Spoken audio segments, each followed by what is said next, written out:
यह महाराणा प्रताप की भूमि है, यह महाराजा सूरजमल की भूमि है। त्याग की मूर्ति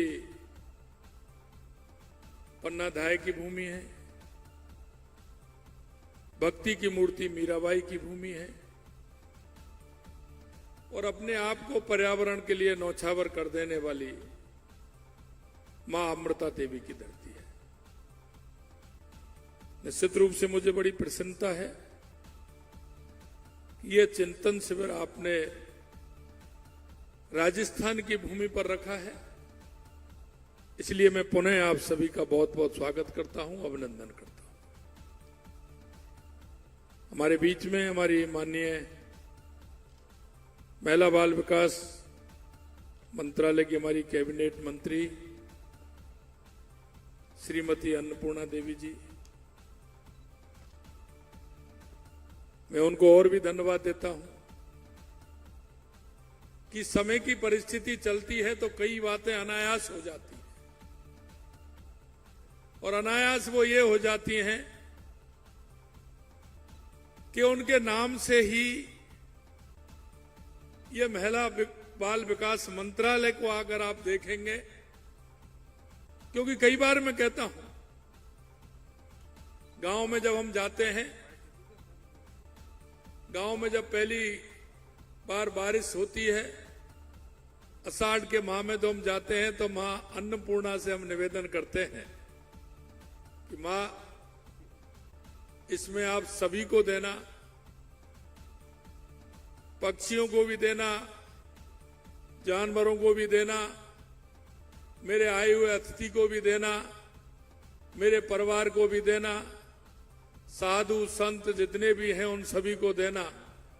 और हमें आज निश्चित रूप से मैं कह सकता हूं कि जो महिला बाल विकास मंत्रालय है वो ऐसी अन्नपूर्णा देवी जी के पास है। निश्चित रूप से इसमें अच्छे काम होने वाले हैं। मेरी कैबिनेट में मेरी साथी और हमारी उप मुख्यमंत्री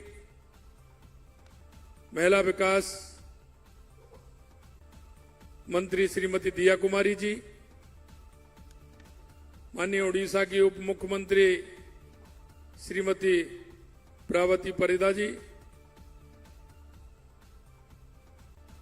हमारी महिला विकास में राज्य मंत्री सावित्री ठाकुर जी, माननीय सचिव अनिल मलिक जी, और विभिन्न राज्यों से हमारे मंत्रीगण बहनें, हमारे भाई एवं इस कार्यक्रम में उपस्थित सभी राज्यों के हमारे अधिकारीगण, मैं आप सभी को पुनः स्वागत करता हूं, अभिनंदन करता हूं। यह चिंतन शिविर है और चिंतन शिविर ये और महत्वपूर्ण हो जाता है क्योंकि जिस महिला एवं बाल विकास मंत्रालय का ये चिंतन शिविर है, इस चिंतन शिविर में मैं सिर्फ इतना कहना चाहता हूं कि इसके नाम से हमारे अंदर अनुभूति होती है या नहीं होती है, क्योंकि ये एक ऐसा मंत्रालय है। हमारे पूर्व राष्ट्रपति अब्दुल कलाम जी कहते थे कि अगर किसी राष्ट्र को, किसी प्रदेश को आगे बढ़ना है तो महिला को सशक्त करना है, तभी वो राज्य या देश आगे बढ़ सकता है। और मैं ये भी कह सकता हूं कि हमारी बहनों का हमारे राष्ट्र की प्रगति में बहुत बड़ा योगदान है। महिला बाल विकास मंत्रालय की परिकल्पना आपके मन में पहले से सजोनी होगी, क्योंकि हम किसी भी बात की अनुभूति तीन प्रकार से कर सकते हैं। या तो हम देखकर कर सकते हैं, या हम सुनकर कर सकते हैं, या हम पढ़कर के कर सकते हैं। और ये तीनों अनुभूति इसके लिए आवश्यक इसलिए है कि हमारा महिला बाल विकास मंत्रालय हमारे देश की, हमारे प्रदेश की आधारशिला है। अगर यह मजबूत होगा तो हमारा राष्ट्र मजबूत होगा। क्योंकि जब हम काम करते हैं 70 साल से जिस तरह से देश के अंदर एक परपाटी बनी है, और वो परपाटी ये बनी है कि सिर्फ हमें उस मंत्रालय के काम को करने के लिए अनुभूति की आवश्यकता होती है। उस अनुभूति का अभाव पिछले दिनों देखने में मिला है। मैं कहना चाहता हूं 2014 के बाद देश के यशस्वी प्रधानमंत्री नरेंद्र मोदी जी के नेतृत्व में उन्होंने उस धारणा को तोड़ने का काम किया है, और उन्होंने हर मंत्रालय के अलग अलग काम क्या हो सकते हैं उसका काम किया है। यह उन्होंने नया अध्याय जोड़ा है। और इसलिए मैं कह सकता हूं कि जो मैंने कहा कि अनुभूति 3 प्रकार से हो सकती है। जब तक हमें उस काम की अनुभूति नहीं होगी, और मैं इसलिए कहना चाहता हूं कि यह चिंतन शिविर है, और इस चिंतन शिविर में कई बातों पर चर्चा भी होगी। चर्चा निश्चित रूप से, और चर्चा के माध्यम से कई विषय निकल करके आएंगे। उन विषयों को हम समाहित करेंगे, और समाहित करने के बाद जिन जिन पहलुओं पर चर्चा होगी, चर्चा के बाद उसका निष्कर्ष भी निकलेगा। चर्चा, निष्कर्ष और उसकी क्रियान्विति का किस तरह से उसकी क्रियान्विति हम कर सकते हैं। विभिन्न राज्यों की अलग अलग परिस्थिति, उस परिस्थिति के माध्यम से हमें हमारे महिला बाल विकास मंत्रालय को किस तरह से मजबूत करना है। अगर हमारी जो सबसे छोटी इकाई है वो आंगनबाड़ी है, और उसके माध्यम से, क्योंकि हम कहते हैं कि सबसे अगर प्रथम बालक की कोई कक्षा है, प्रथम अगर गुरु है तो वो मां है, और मां के बाद अगर अब वो दूसरी बार अगर वो जाता है तो वो आंगनबाड़ी है। और उस आंगनबाड़ी के अंदर हमें कौन कौन से ऐसे काम करने हैं जिससे हमारे उस नवजात, जो हमारा 3 साल से 6 साल 8 साल तक का हमारी बालक या बालिका है, उसके मन के अंदर में भाव परिवर्तित हो, उनको लगे। क्योंकि कभी कभी आपने देखा होगा कि जब हम कुछ बातें आती हैं तो वो आदत में आ जाती है। हमें आदत में आने के लिए भी कुछ करना होगा। कई बार मैं सुनाता हूं कि कोई एक व्यक्ति थे, बड़े अच्छे थे, धनवान थे, उनका काम ठीक प्रकार से चल रहा था, लेकिन ये गाड़ी जैसे साइकिल का पहिया है उस तरह से होता है जीवन में। तो कुछ दिन बाद उनको कुछ कमी आई।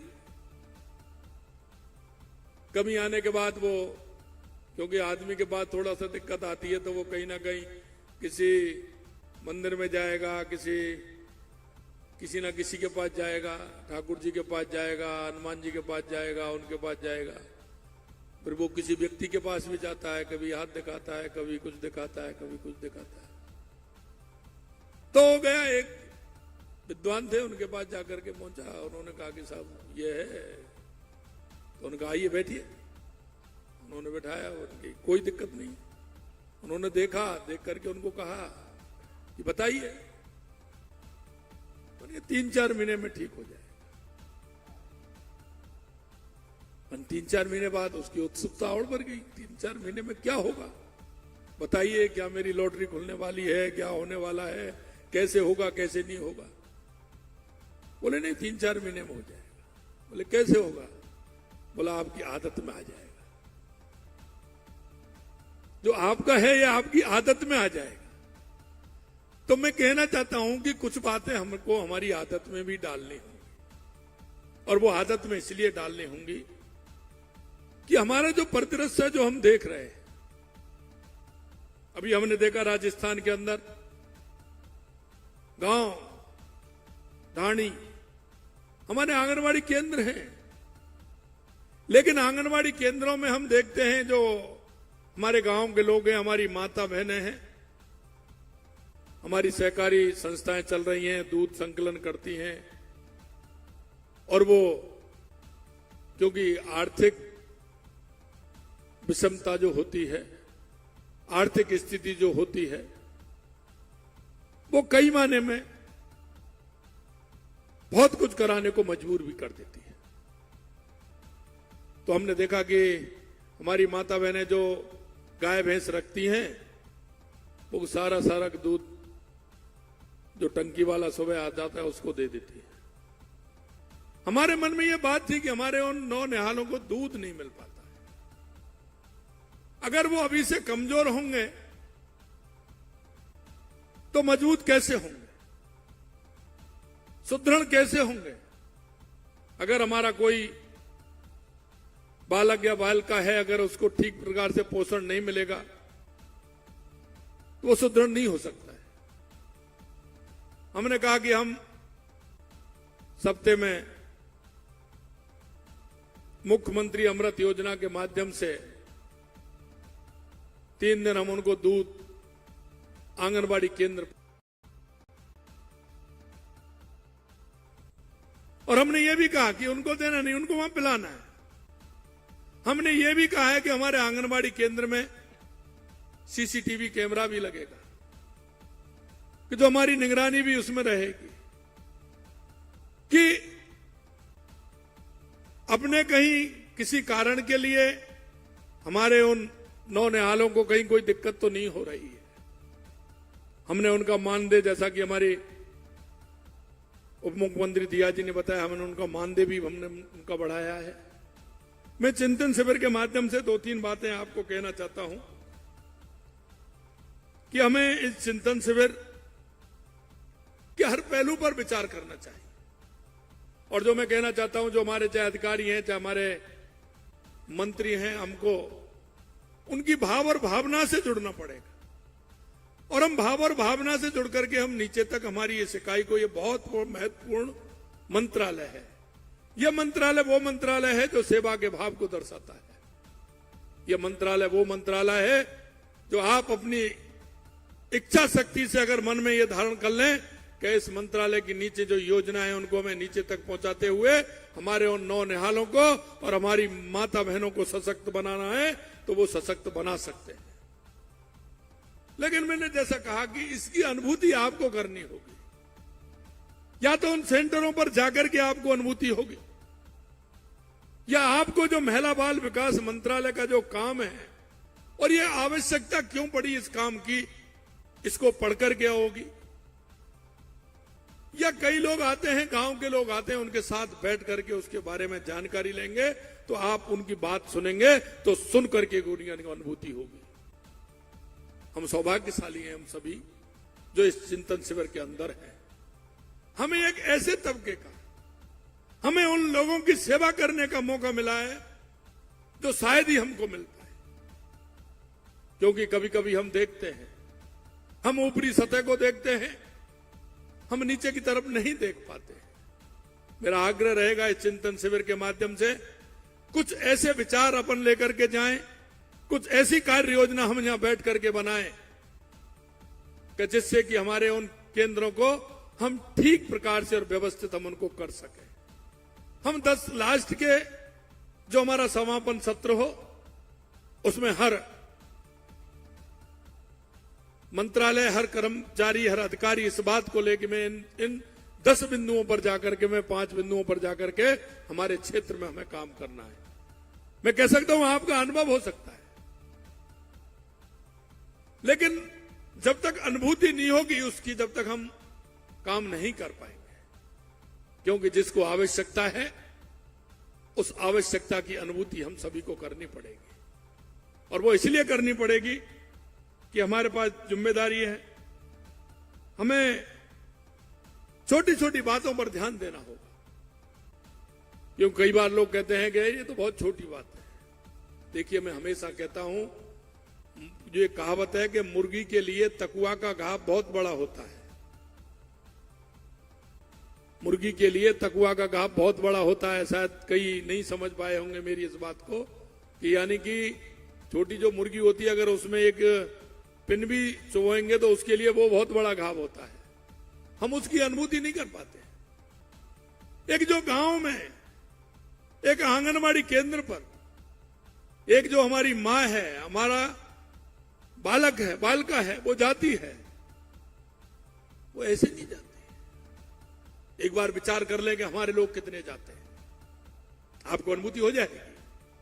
आपके परिवार में से कौन जाता है, आवश्यकता है, वो किसकी आवश्यकता है और वो क्यों जाता है, इसकी अनुभूति अगर आपके मन में हो जाएगी तो वो परिकल्पना अपने आप आ जाएगी, और आप काम करने के लिए आपके मन में एक भाव जागृत हो जाएगा। किसी काम को करने के लिए मन में भाव और भावना आवश्यक है, और उस आवश्यकता के हिसाब से हमें काम करना होगा।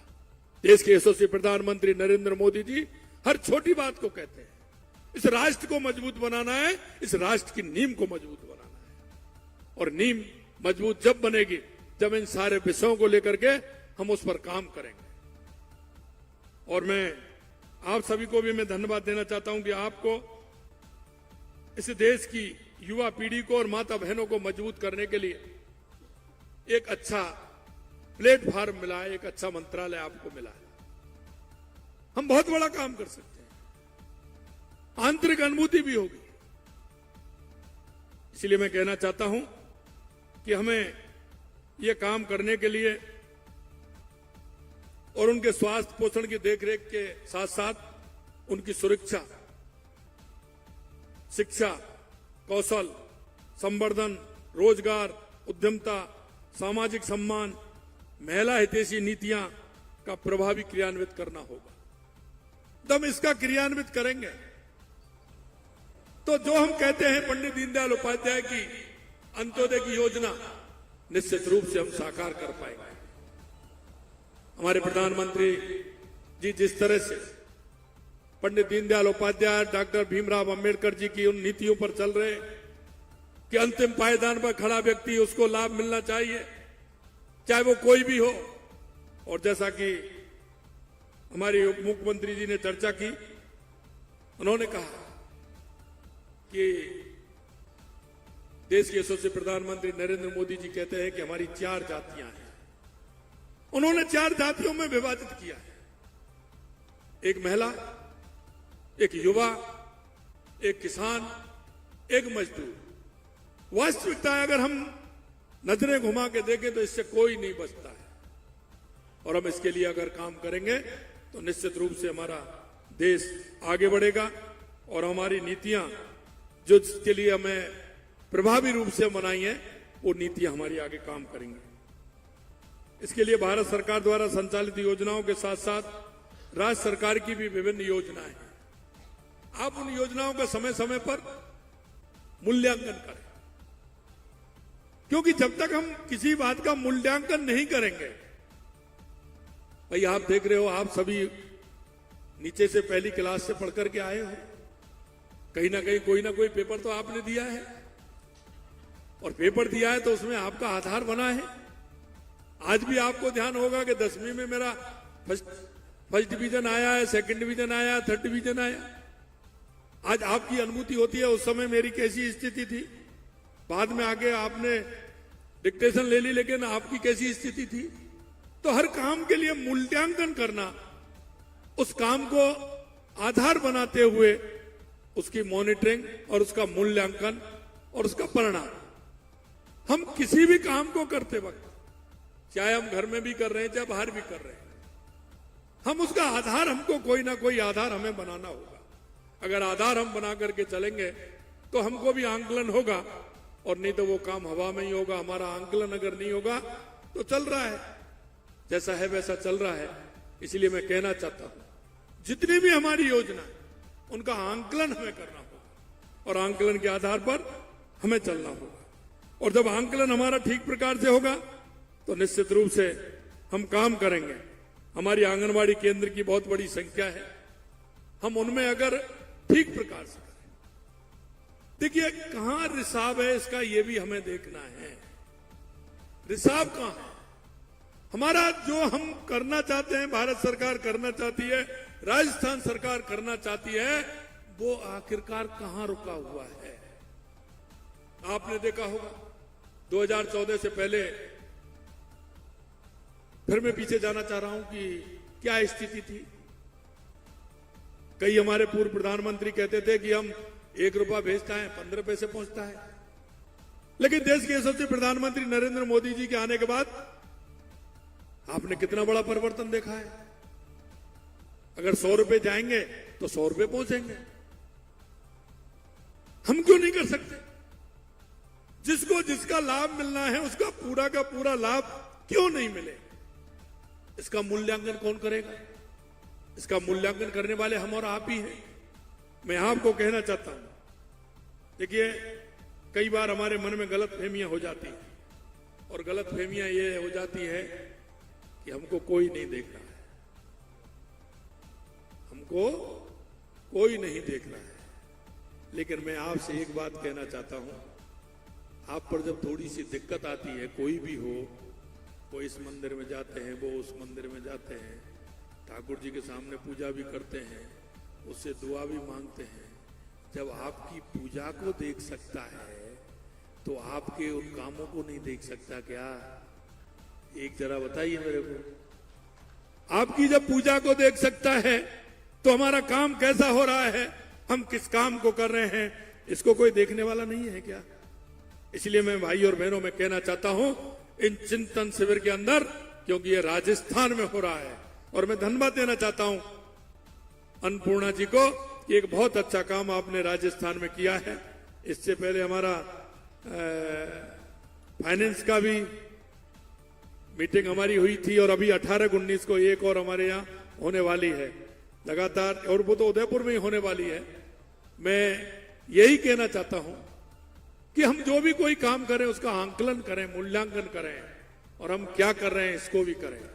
कहीं कोई ऐसा तो नहीं कि हमारे कारण किसी को योजना का लाभ पहुंचना है, कोई हमारे कारण कहीं ऐसा तो नहीं कि उसको नहीं पहुंच पा रहा हो, हम कहीं उसमें सहभागिता तो हमारी नहीं बन रही। मैं इतना कहना चाहता हूं आपसे, हमारी आंगनवाड़ी केंद्रों की आधिकारिक समुदाय तक पहुंच बढ़ाने हेतु राज्य सरकार द्वारा राज्य मत से हमने आंगनवाड़ी केंद्र भी खोले हैं। लेकिन मैं एक बात कहना चाहता हूं, आंगनवाड़ी केंद्रों के विकास के लिए हमें बहुत कुछ करना चाहिए, अभी आवश्यकता है। अगर हम करेंगे तो निश्चित रूप से वो सशक्त होंगे, और वो सशक्त होंगे तो निश्चित रूप से हमारा देश सशक्त होगा, हमारा प्रदेश सशक्त होगा। हमें 2 बातों का ध्यान उसमें और देना चाहिए, और वो ये है कि हमारी कोई भी योजना है उसको हम पूर्ण रूप से आंगनवाड़ी केंद्रों पर, एक हमने कहा है कि एक पूरा बोर्ड बनवाइए, पूरा बोर्ड बनवाइए, उस पर लिखिए कि हम क्या क्या दे रहे हैं, क्या क्या हमें देना है, क्या क्या नहीं। इससे पारदर्शिता से हमारा काम हो, हम पारदर्शिता से ठीक प्रकार से काम कर पाए। हमें उसमें और सुविधाएं देने की आवश्यकता है, और मैंने जैसा कहा कि हमने एक आवश्यकता महसूस की, और हम 3 दिन गर्म दूध उपलब्ध कराने के लिए मुख्यमंत्री अमृत आहार योजना के माध्यम से हमने राजस्थान में दिया है। प्रधानमंत्री मातृ वंदन योजना के तहत अंतर्गत प्रथम संतान के लिए 5,000 रुपए की आर्थिक प्रोत्साहन राशि 2 किस्तों में उपलब्ध कराई जा रही है। राज्य सरकार ने हमारी ने बढ़ा करके इसको 6,500 रुपए किया है, हमने इसको बढ़ाया। इसी तरह साथ ही दिव्यांग गर्भवती महिला के लिए इसे हमने बढ़ा करके 10,000 रुपए किया है। इसी प्रकार द्वितीय संतान बालिका होने पर भारत सरकार द्वारा 6,000 रुपए आर्थिक सहायता मातृ वंदन योजना के अंदर उपलब्ध कराया जाता है। मैं एक बात जरूर आपसे कहना चाहता हूं कि हमारी जो योजना है, उन योजना को कहीं ना कहीं एक अच्छे काम से हमें जोड़ना चाहिए। हमें समाज के अंदर एक नवाचार करना चाहिए। और मैं आपको कहना चाहता हूं, कोई ना कोई उस गांव में, उस क्षेत्र में आपको नए लोग मिलेंगे ऐसे जो हमारी आंगनवाड़ी केंद्र का सहयोग कर सकते हैं। वो हमारे लिए जो आवश्यकता है उसका सहयोग भी कर सकते हैं, वो आर्थिक सहयोग भी कर सकते हैं, वो ज्यादा से ज्यादा बहनों के लाकर के उनका व्यवस्था देख सकती हैं। और हमने आंगनवाड़ी केंद्रों के माध्यम से ऐसी बहनों को चिन्हित करना चाहिए, ऐसे भाइयों को चिन्हित करना चाहिए जो वहां सहयोग करते हैं, और उसको किसी ना किसी ऐसे मौके पर हमें उनको सम्मानित भी करना चाहिए। जो आंगनवाड़ी केंद्रों को संचालन में जो हमें सहयोग कर रहे हैं, ऐसी सूची भी बनानी चाहिए। और ऐसी सूची बना करके, क्योंकि वहां जो आवश्यकता है ना, उस आवश्यकता को देखते हुए उस क्षेत्र के लोग काफी संख्या में तैयार हो जाएंगे। हमने आंगनवाड़ी मित्र बना करके, आंगनवाड़ी सहयोगी बना करके हमें उसमें उनको डालना चाहिए। और ऐसे जो उनमें सहयोग करते हैं उनका कहीं ना कहीं किसी प्लेटफॉर्म पर उनका सम्मान भी करना चाहिए, जिससे कि वहां उनमें स्पर्धा बढ़े कि हम आंगनवाड़ी केंद्रों को ठीक प्रकार से संचालित कर सकते हैं।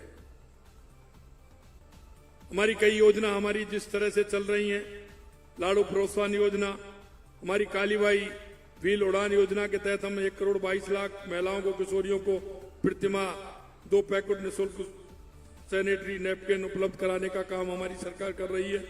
ऐसे बहुत सारे काम हैं, लेकिन मैं आपसे इस मौके पर इतना ही कहना चाहता हूं कि हम सबको इससे जुड़ करके बच्चों के सर्वांगीण विकास, उनके अधिकारों की रक्षा हेतु भारत सरकार द्वारा संचालित मिशन वात्सल्य के प्रभावी क्रियान्वित हेतु राज्य में एक स्वतंत्र विभाग, बाल अधिकारिता विभाग की स्थापना की गई है, ताकि किशोर न्याय, बच्चों की देखरेख एवं संरक्षण अधिनियम 2000, अपराधों के बालकों का संरक्षण अधिनियम 2012 तथा बाल विवाह प्रतिषेध अधिनियम 2006 के साथ साथ बच्चों से जुड़ी योजनाओं को प्रभावी क्रियान्वित हम कर सकते हैं। यह महत्वपूर्ण बात है, क्योंकि उसके माध्यम से जो बाल विवाह होते हैं उनको भी रोक सकते हैं। बच्चों के प्रति अगर किसी तरह का उनके अपराध होते हैं तो उनको भी हम रोक सकते हैं। पालनहार योजना के माध्यम से भी हम काम कर रहे हैं। मेरा आप सभी से इतना ही है कि इस चिंतन शिविर का लाभ उन नीचे वाले सभी जो हमारे इस मंत्रालय से जुड़े हुए हैं और जिनको आशा और उपेक्षा है, आशा और अपेक्षा जिनसे है, उन सभी को इसको मिलना चाहिए। मैं इतना ही कहना चाहता हूं कि हमारी दृढ़ इच्छा शक्ति होगी, काम करने का मन होगा, तो निश्चित रूप से हम इस बहुत बड़ा काम इसमें कर सकते हैं। हम बहुत ही सौभाग्यशाली हैं कि एक ऐसा मंत्रालय हमें मिला है जो नीचे तक सेवा करने का मौका हमें दे रहा है, और उनको दे रहा है जिनको हमारी आवश्यकता है। सबसे बड़ी आवश्यकता की होती है, और उनको आवश्यकता है जहां आप काम करना चाहते हैं। आप देखिए कितना प्रभाव उसका पड़ेगा, क्योंकि कई बार मैं एक बात और कहता हूं, कोई भी व्यक्ति आपके पास अगर आता है तो या तो वो अभाव में आता है या वो प्रभाव में आता है।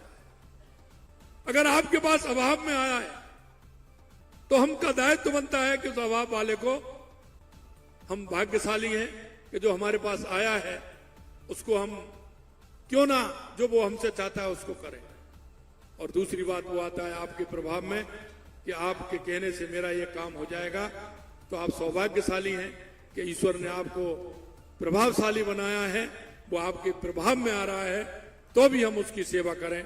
इतना ही मैं आप सभी से कहना चाहता हूं। निश्चित रूप से ये चिंतन शिविर इस महिला एवं बाल विकास विभाग के जो यहां हो रहा है, निश्चित रूप से यह मील का पत्थर साबित होगा।